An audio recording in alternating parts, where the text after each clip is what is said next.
Good morning, everyone. Uh, what an exciting panel. And in Bangladeshi context, I think this is the hottest panel of the Bay of Bengal Conversation. Ladies and gentlemen, for this important panel, I'd like to give a brief description. The decade-old concept of the Indo-Pacific has recently arisen with newfound go-economic relevance amid the continuing paradigm shift in contemporary geopolitics. Based on the realization that the different regions of the Indian and Pacific Oceans form a linked strategic theater, the world's most developed and powerful nations have begun to shift their focus eastwards. What began as a common necessity to protect freedom of passage has now evolved into sophisticated foreign policy theories, encompassing many overlapping strategic interests as well as new economic competitors. However, for the residents of the region, this enhanced significance brings with it new anxieties. While new competition provides some economic benefits, the truth is that military posturing between big countries is at an all-time high, with de-escalation becoming increasingly more fleeting. The question of the day is the same question that has been prominent in the discussion of almost all panels that have been held so far. Is it feasible to build a vision of an Indo-Pacific that we can all strive for? To discuss this issue with us today and give us all an idea of the kind of competition we might see in the Indo-Pacific soon, we have this most prominent gathering of ambassadors on the stage today. In order to set the agenda for today's discussion, I would like to invite to the podium the US Ambassador in Bangladesh, Mr. Peter T. Haas. Peter Haas, it's over to you.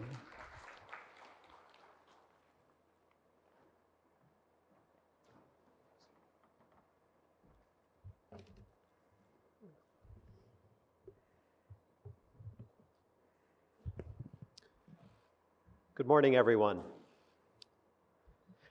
Distinguished High Commissioners and Ambassadors, esteemed guests, researchers, and analysts from the Center for Governance Studies, I'm honored and excited to stand before you today representing the United States as we examine a subject of immense global importance, defining competition in the Indo-Pacific region. I think this panel exemplifies the collaborative spirit that is indispensable in navigating the challenges and opportunities that define this dynamic region.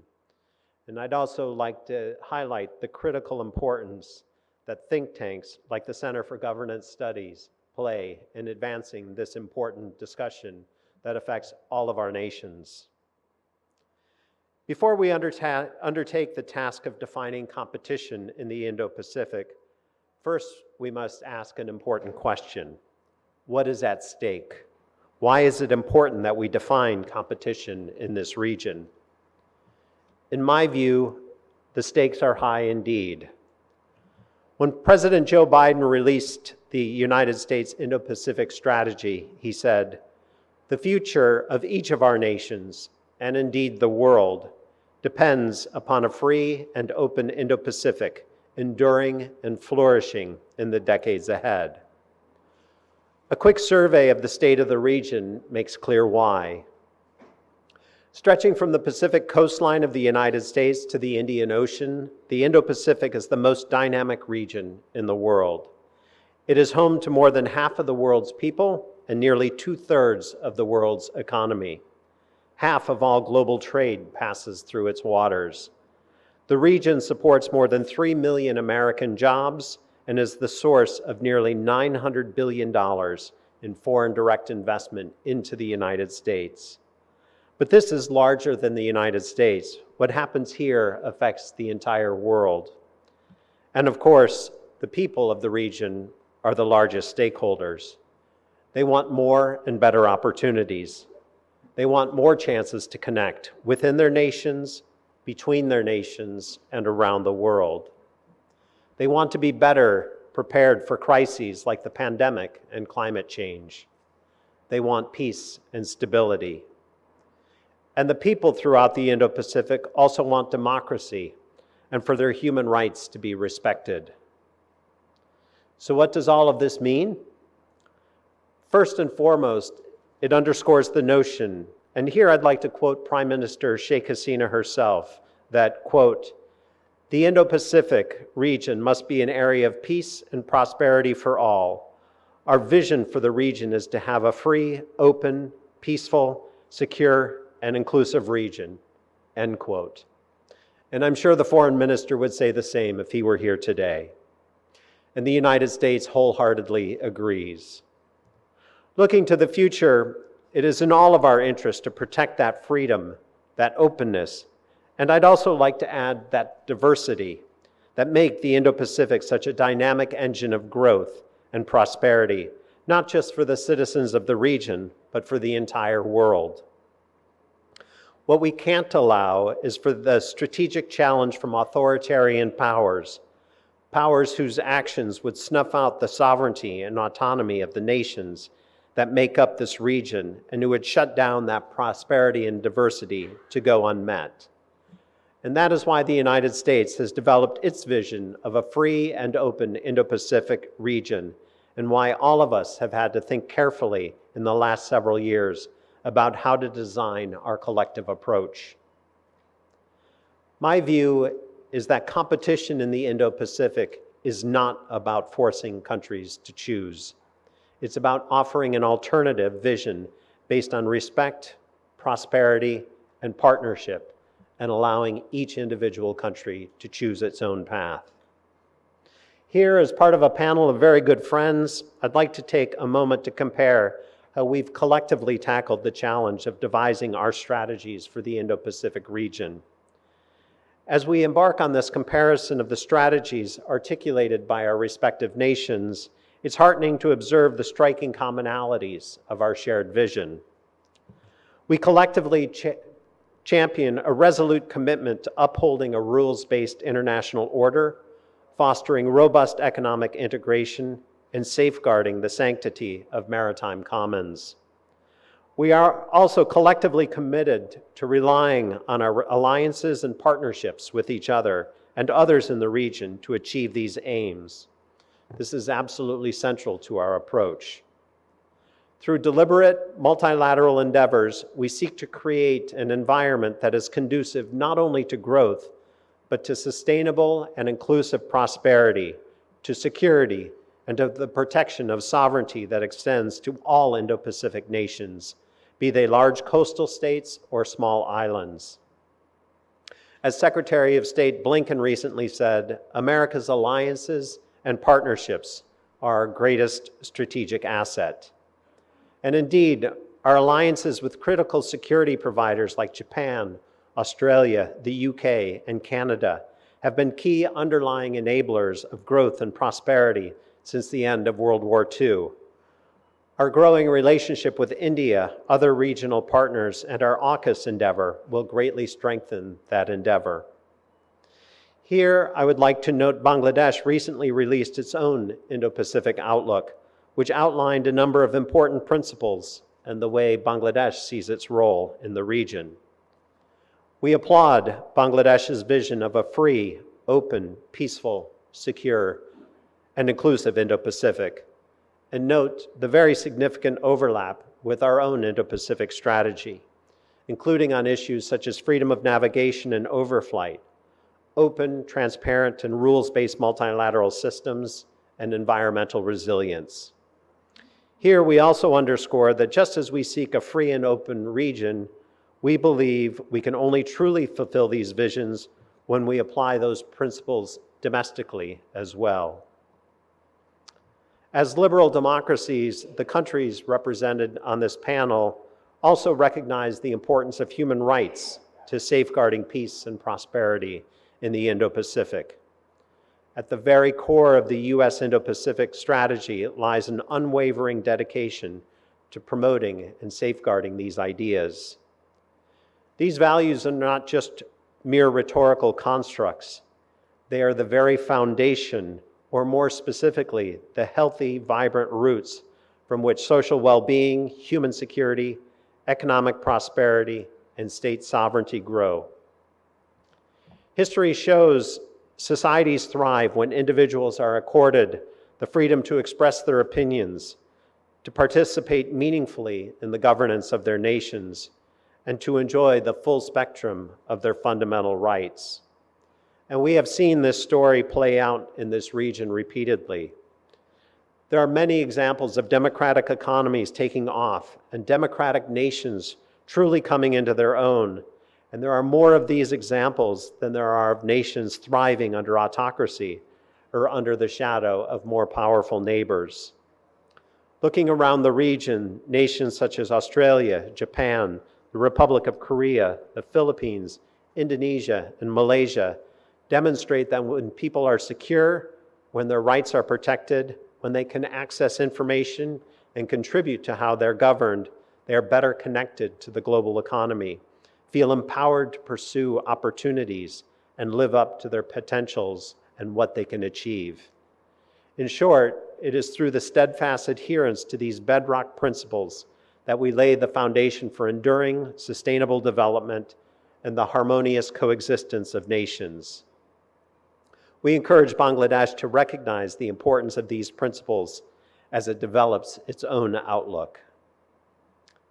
The discussion of partnerships and democracy in the Indo-Pacific points us to the consideration of the need to ensure a region comprised of diverse, sovereign, independent states where no one country dominates.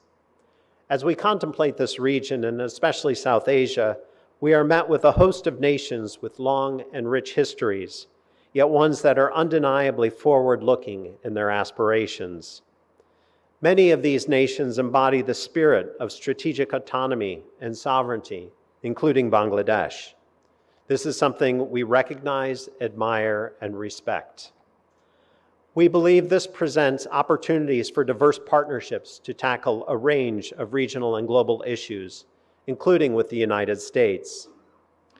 This is what Secretary Blinken recently referred to as diplomatic variable geometry. It's a bit geeky, but the idea is that we start by looking at the problem that we need to solve, and then we work back from there, assembling the exact group of partners that's the right size and the right shape to address it. We're intentional about determining the combination that's truly fit for purpose. Few regions present as many opportunities as South Asia, and those opportunities go well beyond the region as well. A good example is the groundbreaking effort we announced at the G20 to connect India to Europe through the UAE, Saudi Arabia, Jordan, and Israel. This initiative will spur opportunities and investments across the two continents. Only by respecting and protecting diversity in the Indo-Pacific and here in South Asia can we ensure we have the various perspectives, skill sets, and national capabilities to tackle shared challenges. It is our hope to nurture relationships founded on mutual respect, shared interests, and a collaborative spirit that advances the common good, not just for our nations, but for the entire region and beyond. As we chart our course through the coming decades in the Indo-Pacific, we must not lose sight of the evolving nature of the People's Republic of China and its influence. The Belt and Road Initiative, along with PRC's expansive maritime ambitions, have signaled a new epoch in the dynamics of this region.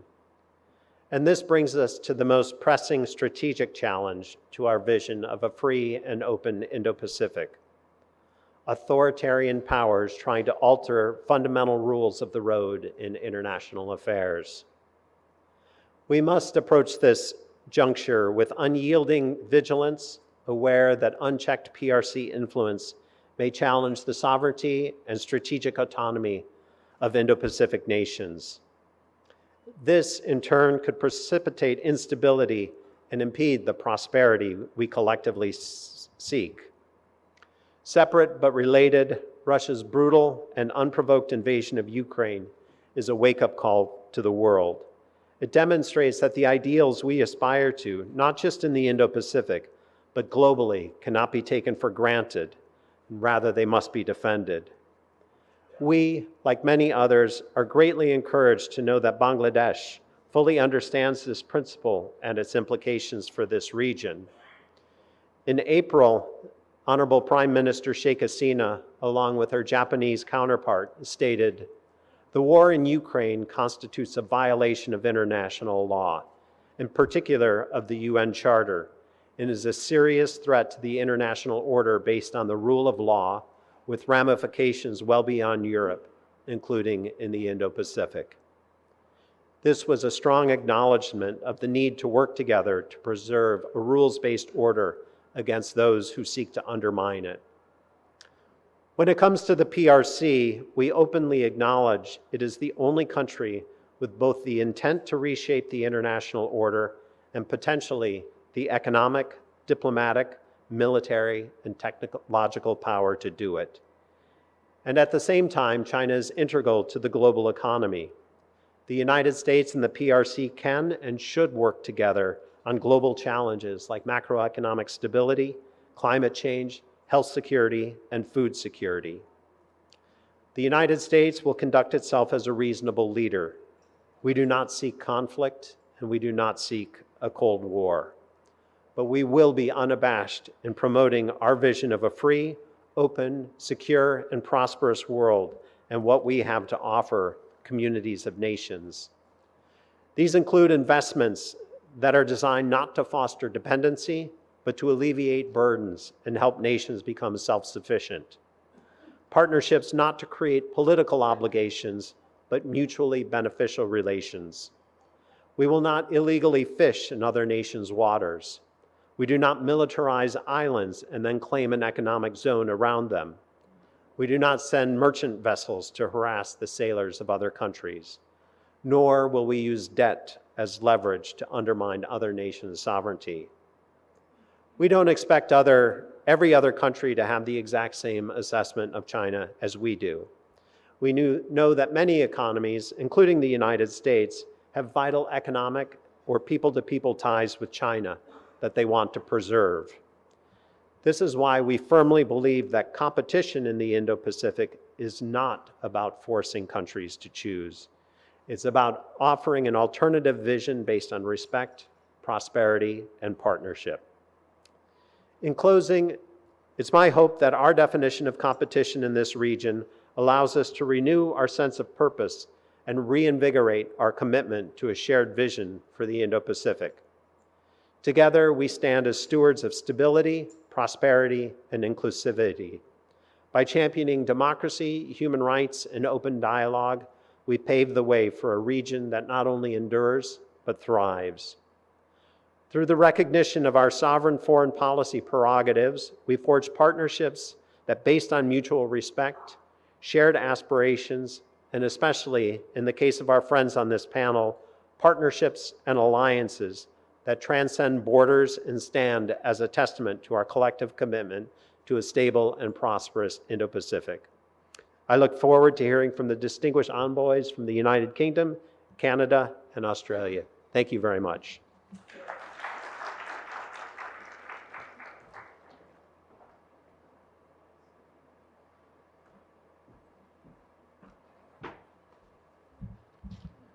Thank you, Mr. Ambassador. Now to give the perspective of Great Britain regarding the competition in the Indo-Pacific, I would like to call on the podium the British High Commissioner to Bangladesh, Ms. Sarah Cooke. High Commissioner Sarah Cooke.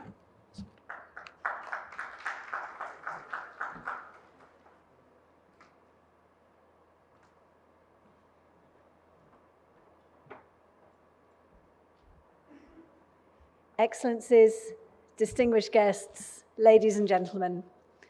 Firstly, let me express my thanks to the Centre for Governance Studies for organising this event today, and I'm delighted to sit on the panel for such an important topic. That is because the Indo-Pacific region and the Bay of Bengal within that is critical to the UK's economy, security, and our interest in an open and stable international order. As we've heard, the Indo-Pacific is home to over half of the world's population, including over 1.7 million UK citizens. Over 50% of global growth is projected to come from the Indo-Pacific by 2050. 60% of global trade passes through shipping routes in the Indo-Pacific. And the region is critical in accelerating the world's transition to net zero. The UK's Integrated Review Refresh, published earlier this year, reaffirmed our permanent commitment to the Indo-Pacific. We are committed to supporting a free and open Indo-Pacific where sovereignty and territorial integrity are respected, and where states can make choices free from coercion, disinformation, and interference. And our role in the Indo-Pacific region will be stable, long-term, and guided by regional perspectives, such as ASEAN centrality. Ambitious and effective partnerships are key to achieving our objectives, and we are prioritizing working with and through regional partners and institutions in the Indo-Pacific. For example, the UK became ASEAN's first new dialogue partner in 25 years in 2021, and we have now joined the CPTPP. In parallel, we are working to help other regional initiatives such as IORA and BIMSTEC drive tangible change in the Bay of Bengal. And the UK shares a similar vision to Bangladesh for the Indo-Pacific. We share a commitment to sovereignty and territorial integrity. As members of the Commonwealth family, we share a belief in the value of democracy, of free trade and open markets. We want a safe, prosperous region that is governed by the rules-based international system, and where resources are used sustainably to safeguard their benefit for future generations. Our historic partnership with Bangladesh is a unique and valued relationship, cemented by our diaspora, cultural, trade, and economic links. We are also working in partnership with Bangladesh to tackle regional and global challenges, from climate and biodiversity to maritime security, and to the international system of rules and norms. I want to reflect on 3 areas today. First, prosperity and growth.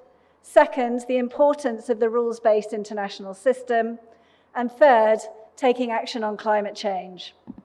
Firstly, on prosperity and growth. Bangladesh has achieved tremendous levels of economic development over several decades. From being the world's second poorest country in 1971, it is now preparing to graduate from least developed country status in 2026.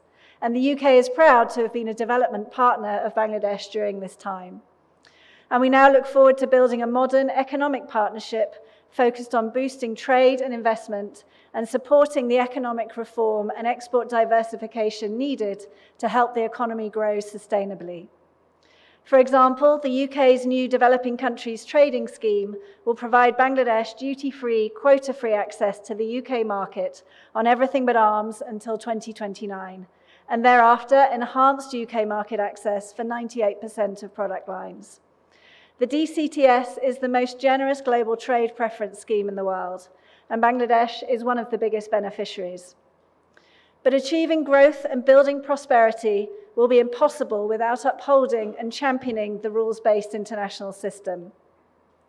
Russia's illegal invasion of Ukraine, a calculated assault on the UN Charter, has caused significant economic hardship around the world.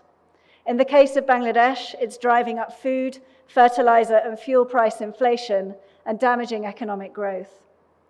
This serves as a reminder why our common vision for the Indo-Pacific and the Bay of Bengal region needs to be collectively defended, because European and Indo-Pacific prosperity, economies, and security are tied together more than ever before.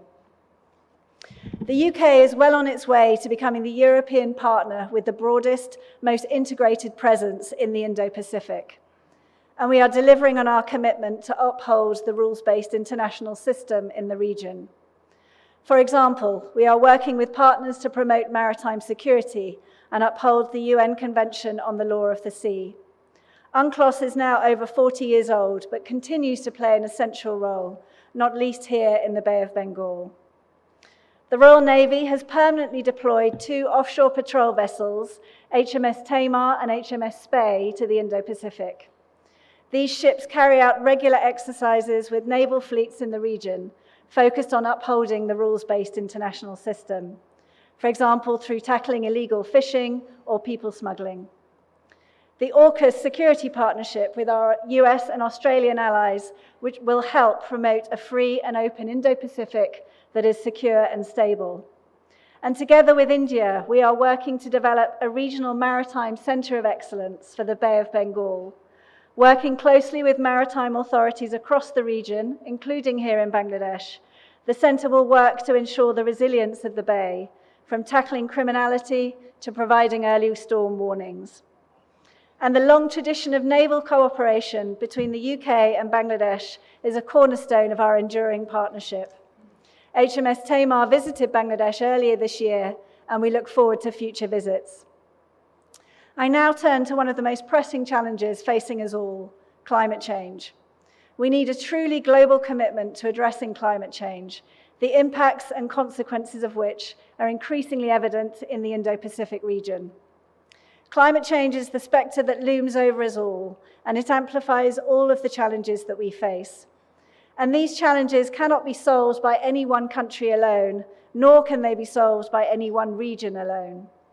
Bangladesh, as one of the most climate vulnerable countries in the world, is playing a key role internationally to drive international action on climate change. The UK and Bangladesh worked in partnership to raise global ambition at COP26 in Glasgow. And we will continue to work closely to turn global commitments into action, in line with the UK-Bangladesh Climate Accord, which we signed in March of this year. This commits us to work together on adaptation, mitigation, and climate finance, as well as loss and damage. In conclusion, the UK's vision is for a free and open Indo-Pacific, a region that is secure and stable, enabling prosperity and sustainable economic growth.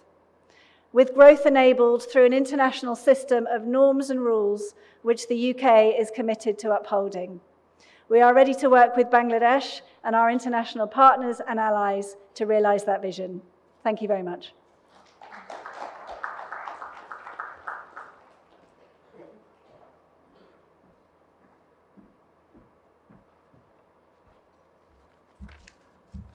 Thank you, High Commissioner.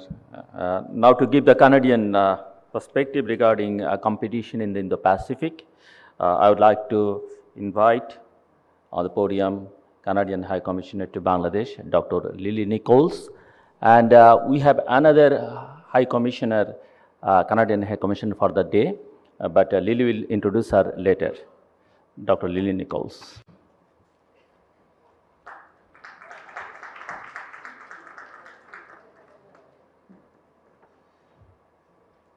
Assalamu alaikum. Thank you, Zillur. Congratulations also for organizing this amazing dialogue, much needed and very timely. And as Zillur has mentioned, today I have the honor of having with me Ms. Swapna Adkar, who's standing right there, who's officially Canada's High Commissioner for the day. So she's been very busy this morning. So I'm giving her a little bit of a break, giving her a little bit of a rest. But this is part of course, the celebration of the International Day of the Girl Child on October 11th. And it's part of Plan International's Girls Take Over initiative. So I'm very honored to be able to spend the day with Swapna. I think that my esteemed fellow panelists and colleagues have echoed how important the topic of the Indo-Pacific is today. And I think, judging by the great participation and the eager interest in this room, we all agree that really the region is at the epicenter of a major global generational shift that requires a significant and an enduring response. And this is certainly the case of Canada's own Indo-Pacific strategy. Like my colleagues have mentioned, the Indo-Pacific is of extreme importance to the world and to Canada. It is today, the home of 2/3 of the world's population, 2/3 of the world's middle class, and 1/2 of global GDP.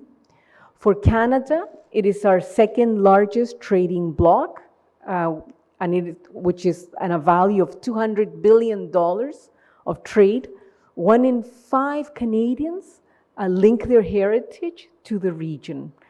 And 2/3 of our international students also come from the Indo-Pacific. So our futures are completely interlinked, and there's no other region in the world that impacts the lives and will impact the future of Canadians more than the Indo-Pacific. Canada's Indo-Pacific strategy recognizes this importance. It is a comprehensive strategy, it is long-term, and it is whole of government. Underpinning the Canadian IPS is the importance that Canada be a player for the long term in the Indo-Pacific, that it invest in expanding and strengthening partnerships. But at the same time, the IPS is about protecting Canadian values and promoting Canadian interests, and we're unapologetic about that. In that sense, it's very much distinctly a Canadian Indo-Pacific strategy, and it's a game changer in terms of Canadian foreign policy.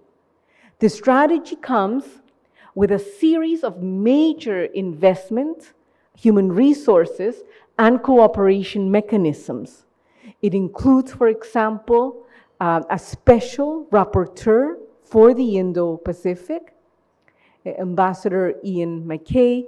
It includes a special trade representative for the Indo-Pacific, Mr. Topol.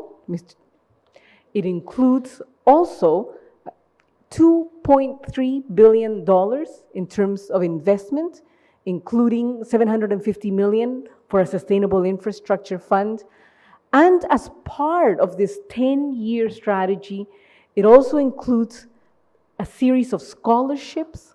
It includes technical assistance from Canadian experts, the strengthening of Asian expertise within Canada, the Department of Global Affairs, and of course an increased presence in the field throughout the Indo-Pacific, including the strengthening of visa processing capacity. So it's one of the most important investments that has been made through Canadian foreign policy in many decades. The strategy, as I mentioned, is comprehensive and has 4 pillars. So if I may, I would like to maybe say a little bit about each one of these pillars. And the first one is basically, perhaps the most important, it's that of security and stability in the region. And like my fellow like-minded ambassadors, the objective here, of course, is to promote a free, an open, and an inclusive Indo-Pacific. And in this sense, Canada in particular is conscious that it is so important that competition in the Indo-Pacific not lead to conflict or violence. And Canada's aim in this pillar is to position itself as a strategic and key partner in terms of defense diplomacy. This includes, for example, our role in events like the peacekeeping conference that took place in Bangladesh a few months ago. It includes a strong promotion of the Women, Peace and Security agenda, in which both Canada and Bangladesh have been leaders worldwide. And I want to be really, really unequivocal in this.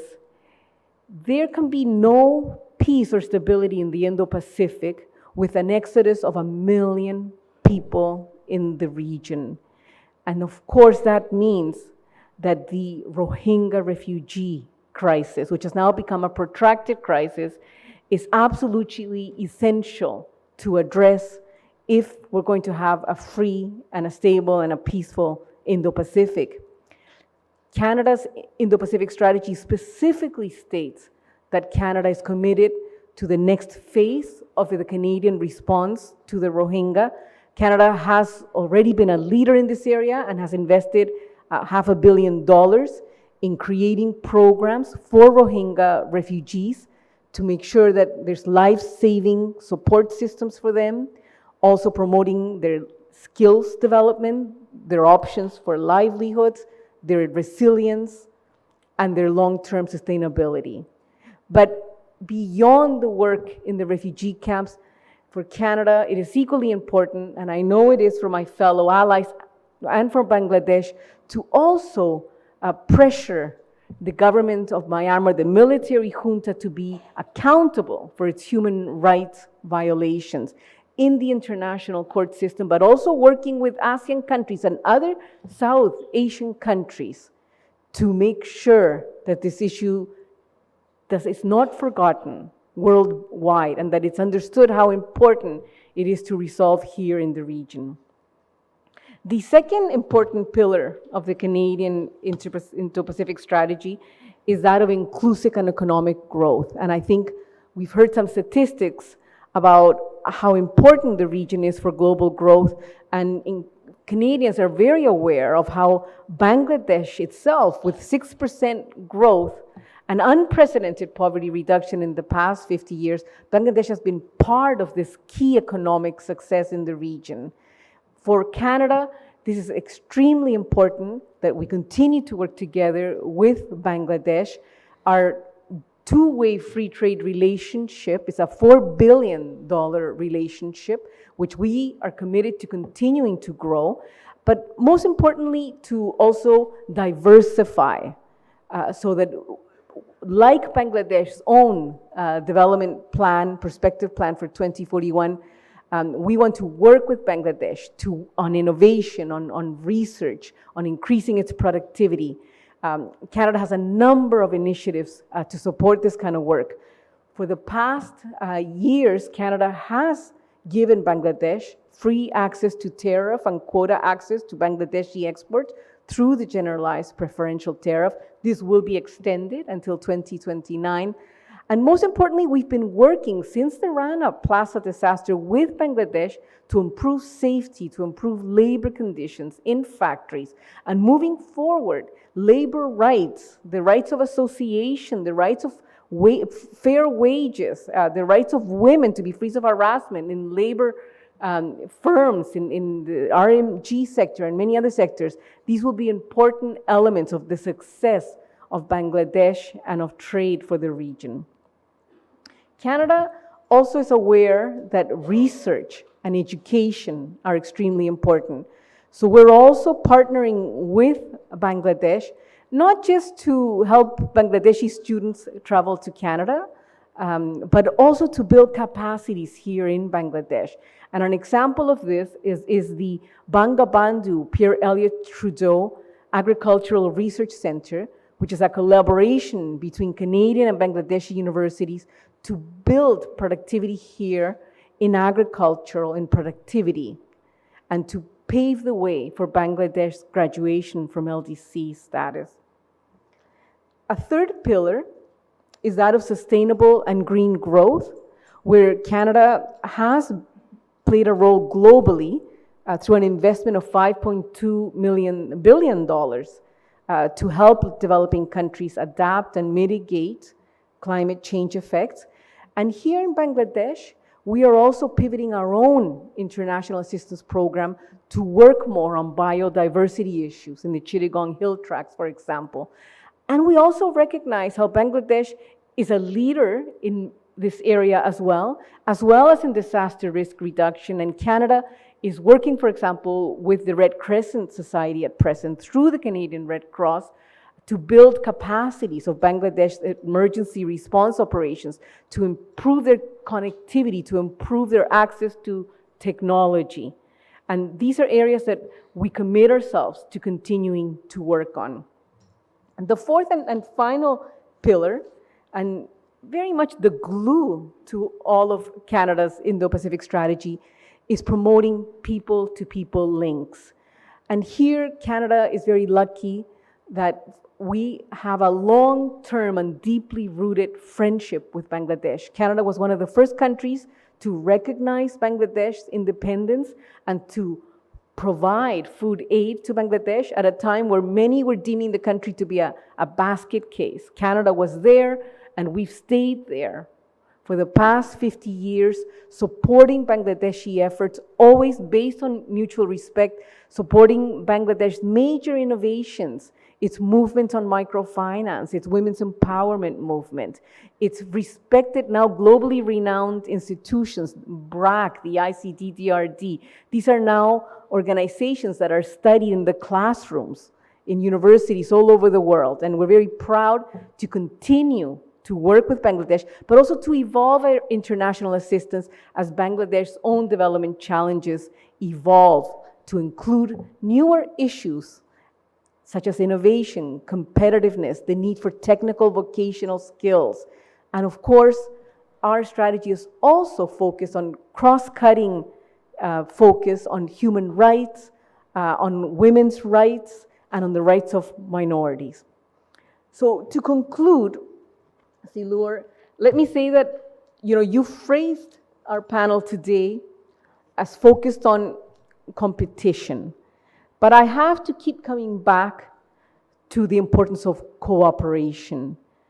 And like Bangladesh, Canada is not a superpower, which means that we depend on being a multilateralist nation, on being a conciliator, a connector. So we depend on an approach to the Indo-Pacific that is a cooperative approach. Canada and Bangladesh have much in common in this sense. We're both multilateralists, we're both connectors, we're peacekeepers, we're nations that are multicultural, multilingual, and ethnically diverse. These are values that are enshrined in our constitutions, but they're also part of the root and the emergence of our nation states. This is the core of Canada's approach to the Indo-Pacific. It's an approach to protecting sovereignty, multilateralism, a rules-based international system based on democracy, human rights, and respect for inclusion. Thank you very much.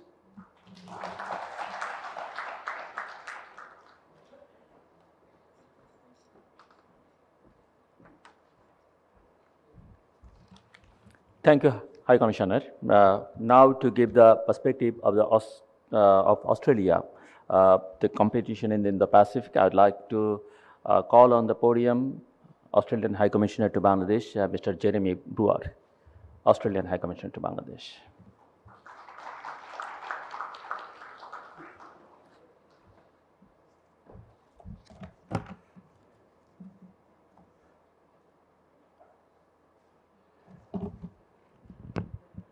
Assalamu alaikum, everybody. Good morning, Excellencies, distinguished guests, colleagues, ladies and gentlemen.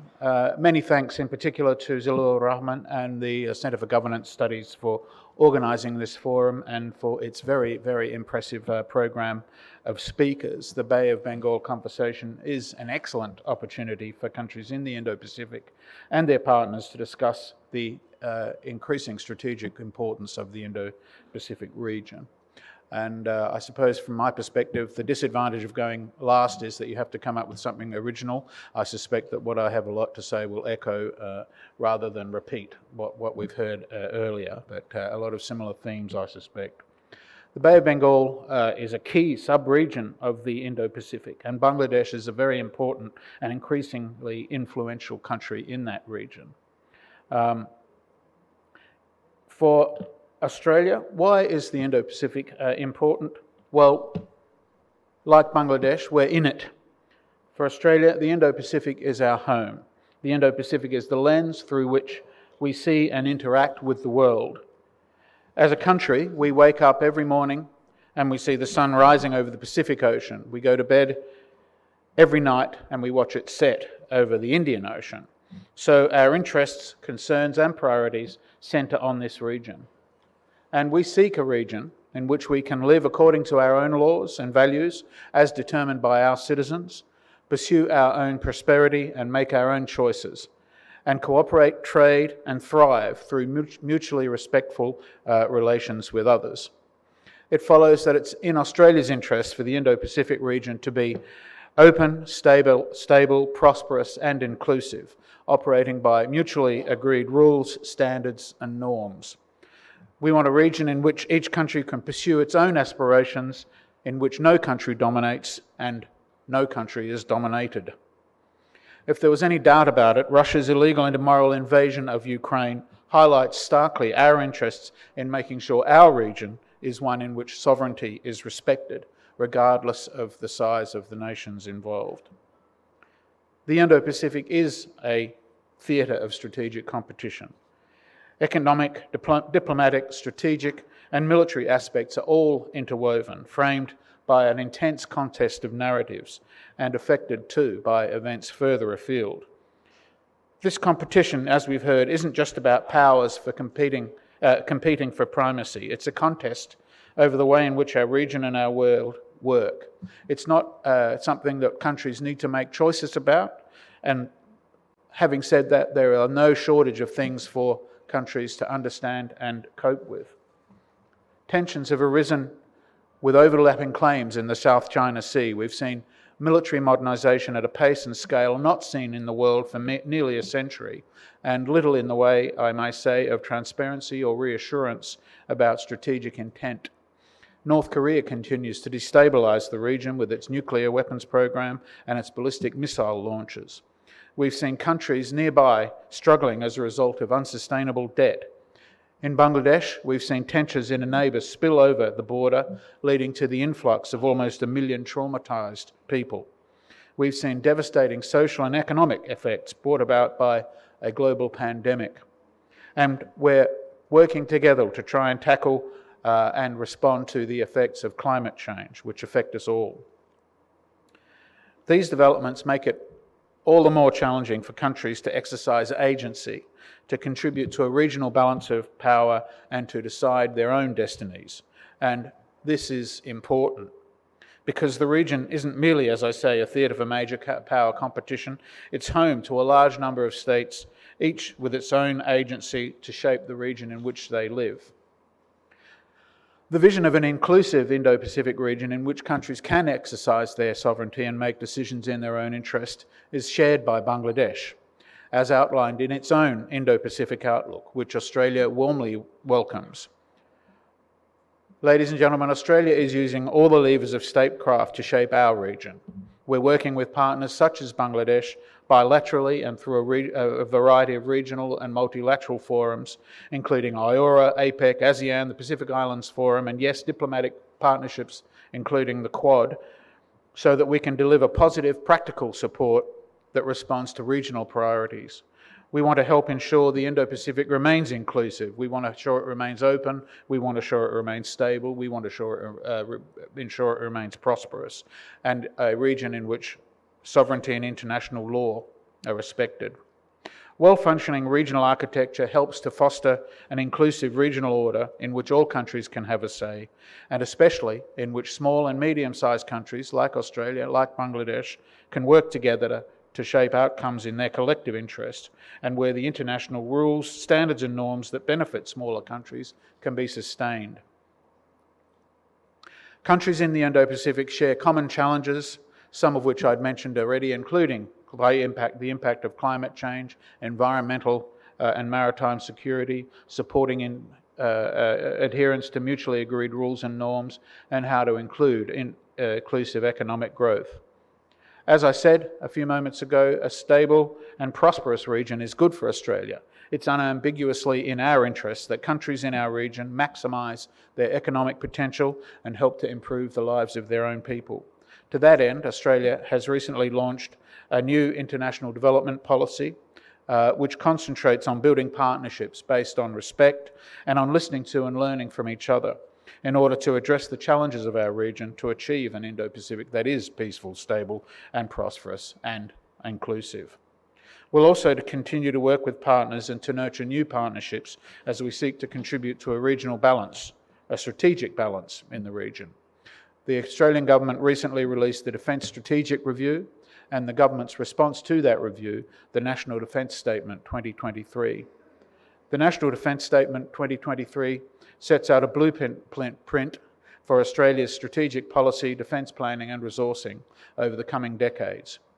We will invest in capabilities that are relevant to the risks that we face, including enhanced long-range capabilities across all domains, space and cyber, air, land and sea.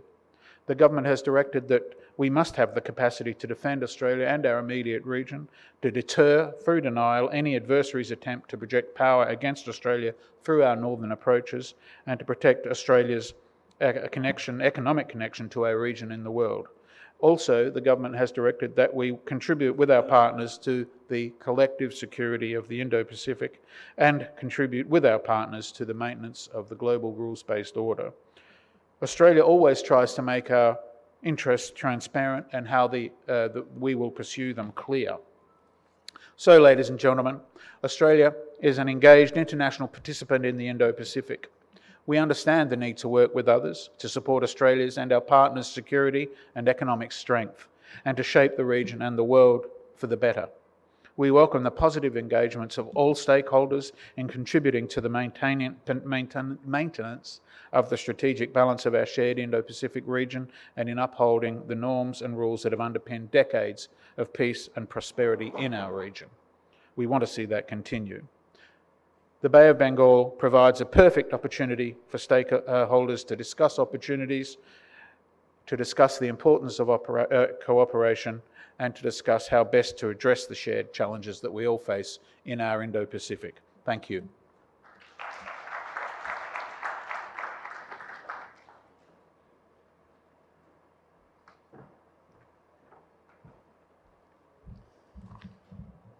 Thank you, High Commissioner. Now I'll take a few questions from the audience, and there are standing mics over there. If you have any questions, please step to the mic and ask your question, but no introduction, just introduce yourself, and please keep in brief and ask only one question. So, mic there? Okay. General Aminul Karim, with the mic.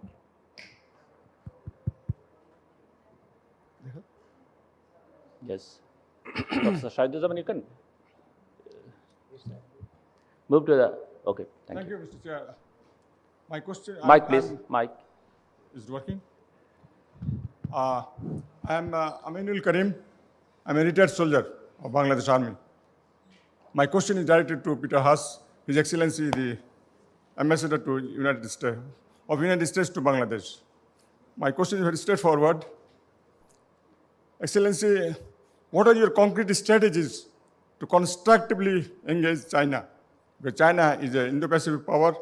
China has 1.4 million people. You have huge interdependence with China. You have a lot of trades with China. And China is a power which is rising. And then you have thorny issues like South China Sea and Taiwan. Thank you. Thank you, General. What I see that all the General's hands. Professor. Thank you. I am Rahman, Professor of Political Science at North-South University. My question to not any specific panelist, but to the entire panel.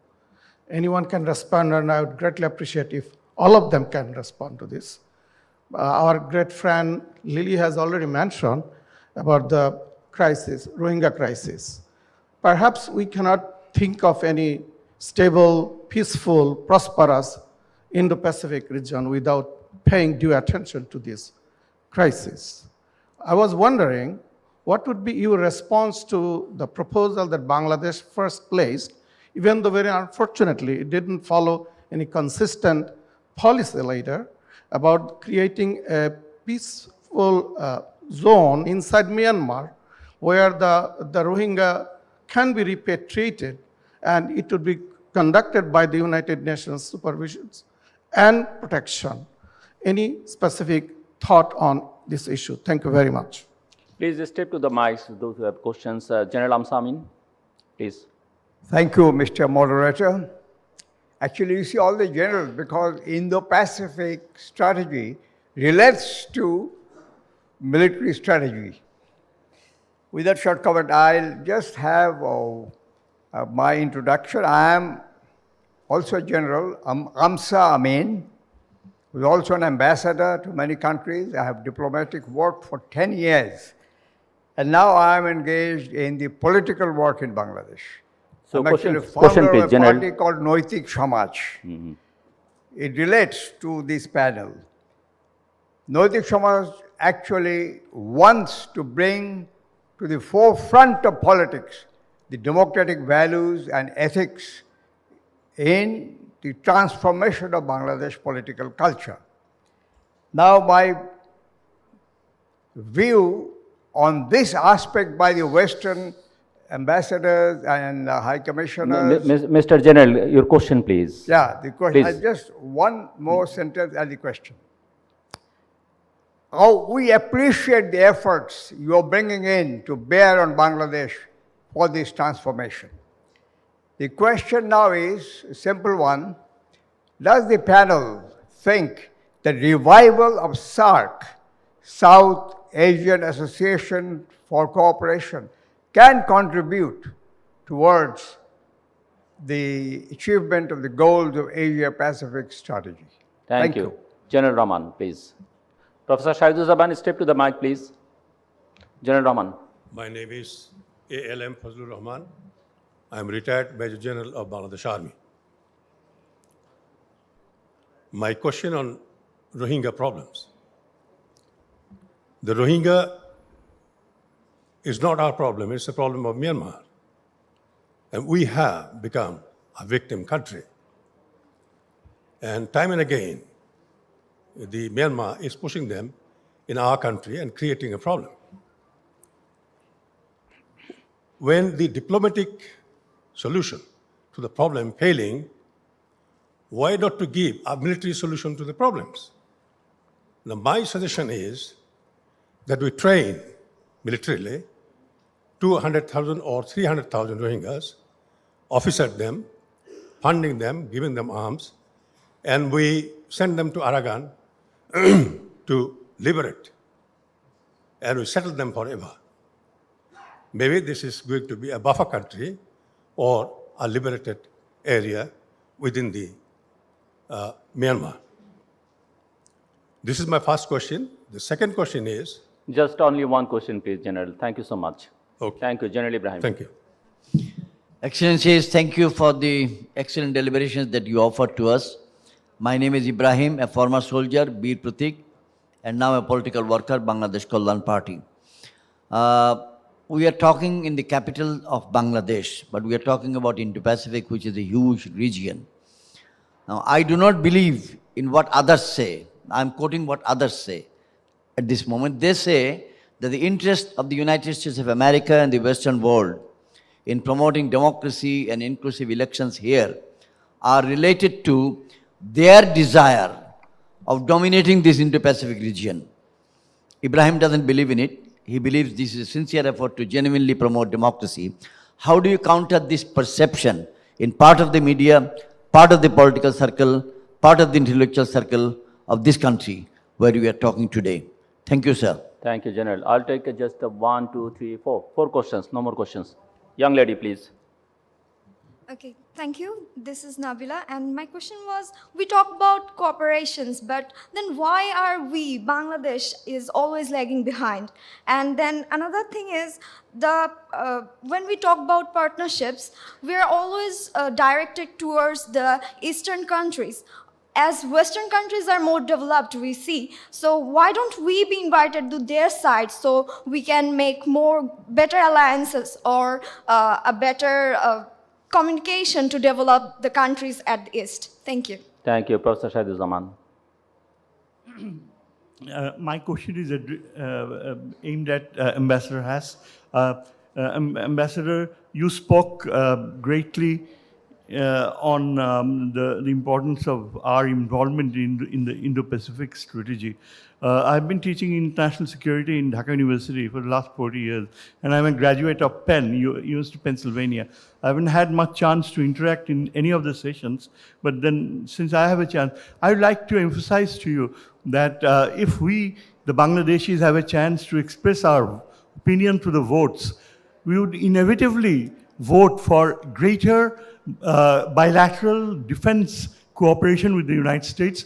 We would like to have an American presence in the Bay of Bengal. We would like to see that we play a role with you in the liberation of the Myanmar people and get rid of the Tatmadaw. As you had said, that the aim of the initiative is to end authoritarianism in the region.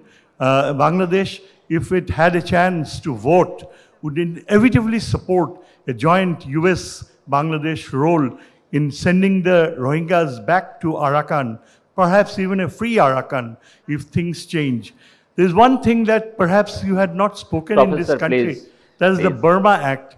We hope that you throw some light on the Burma Act, which was approved unanimously through a bipartisan resolution of the Congress. Something I think the Congress gives a lot of importance to. Thank you very much. Thank you, Professor. The young man. I'm Saif Hussain. I have a question to Peter Haas. Corruption is one of the key concerns of Indo-Pacific strategy and Joe Biden foreign policy too. So do you think US may use the corruption tool against Bangladesh in future? Things like money laundering, etc. Thank you. Advocate. I am also general, but not the Major General or General. I am Secretary General, Bureau of Human Rights. So as a different general, my question is also different to His Excellency Peter Haas and His Excellency, the Australian High Commissioner. Both of you are very much concerned, and your speech was also in relating democracy, human rights, good governance, etc. My question is that since democracy is always depends on human rights, if there is not a good human rights position in a country, so democracy cannot be strengthened. And to ensure the human rights, one need a good governance. Good governance always depends on the rule of law vis-a-vis rule of justice. Question, please. We have right. Just question. I'm coming please. to question. I don't have any time. Yes. So since we have all the issues government is blaming that is ensuring, but what do you think that rule of justice is more important than that of rule of law, and rule of justice is truly ensured in rest of the countries as well as Bangladesh as well? Thank you. And if you think that not, then which side has to be given more look into it? Thank you very much. Thank you. High Commissioner Dr. Lilly Nicholls, 2 minutes. Zillur, can I have just No, 1 minute? no, we don't have time, please. Thank you. 1 minute, very important. No. We don't have any time because there is another panel is waiting. So, 15 seconds. Yeah, we see that many plunderers from Bangladesh took money in the countries where you are representing. We would request that you confiscate that money and send back to Bangladesh, because that money belongs to the people of Bangladesh. Thank you. Thank you. High Commissioner Lilly Nicholls, 2 minutes, please. Okay, thank you very much for the very interesting questions and points. On the issue of the Rohingya, all refugees, all exiles, their goal is always to return home, and that is the case of the Rohingya as well. But they cannot do so unless it's safe to do so. And the problem is that despite several attempts that have been made, they have not been able to go home safely and to go home with opportunities as well, with rights as citizens, with access to land. So in the interim, it is all of our issue, and we need to collectively continue to support them. Bangladesh has done a tremendous amount, more than its share in this respect. But as the resources diminish, it is important to think about how the Rohingya can be given, for example, skills development so that they can reintegrate when they do go home, and also give them livelihood opportunities while here in Bangladesh so they can contribute to Bangladesh's productivity. In other refugee camps all over the world, that is what happens. The refugees are able to be economically active and contribute to the host country. In terms of the SARC and regional integration, I think that I've spent a lot of my career working in Latin America, for example, where regional integration is a big part of the success story of the region. I think there's huge potential for greater regional integration, and I think our various Indo-Pacific strategies, including Bangladesh's Indo-Pacific outlook, has a potential to contribute to that. And finally, with respect to partnerships, I don't think it's a matter of East versus West. I think that, Bangladesh and all of us, the more diverse our partnerships, the richer and the better and the most inclusive we are. Thank you. Thank you, High Commissioner. High Commissioner Jeremy Bruer, 2 minutes, please, if you need.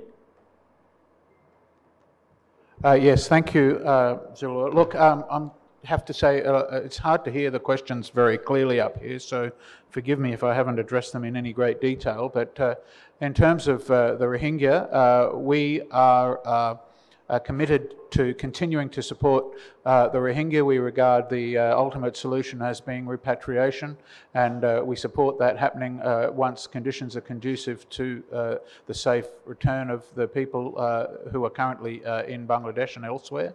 Until that time, Australia will continue to support the Bangladesh government as it looks after, as it has done for the last 6 or 7 years, those people in the camps and in Bhasan Char for all of the needs that they have. We have contributed around about $500 million of our own to that exercise over the last 6 years it is now, isn't it? Sorry.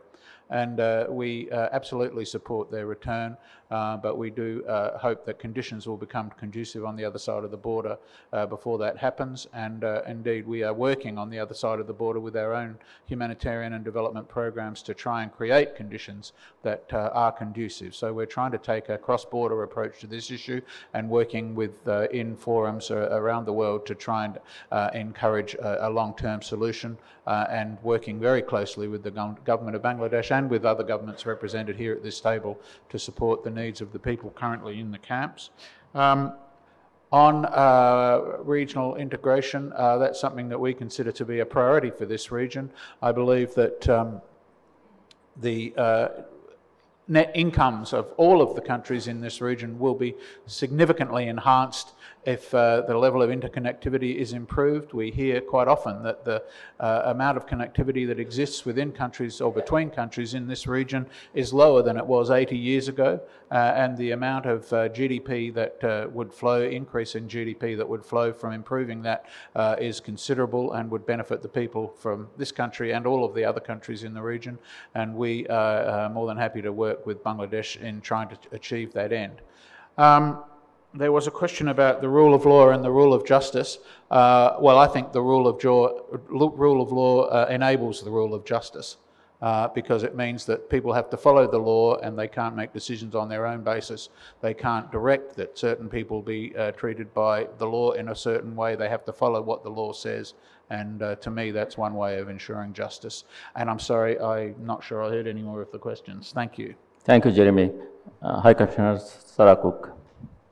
Thank you. And like my colleagues, I did struggle to hear some of the questions, but I heard there were a number relating to the plight of the Rohingya, and that's something that the UK has been incredibly focused on, and also something that Bangladesh has been very generous in hosting the Rohingya refugees since the crisis. But ultimately, the solution to the Rohingya crisis lies in Myanmar, and as my Canadian colleague said, the Rohingya do want to go home when the conditions are right. The first visit I went on after arriving in Bangladesh earlier on this year was down to the camps. I went down to Cox's Bazar and to Teknaf to see for myself just the situation of the refugees in the camps. And it is very, very desperate. And as talking to them, they said, we would like to go home, but only when the conditions are right. And we're very clear that the conditions are not yet conducive for the Rohingya to go home, for them to have a safe, a voluntary and a dignified return to Myanmar. So that's why we, with our colleagues here, are working to support the government of Bangladesh and international partners who are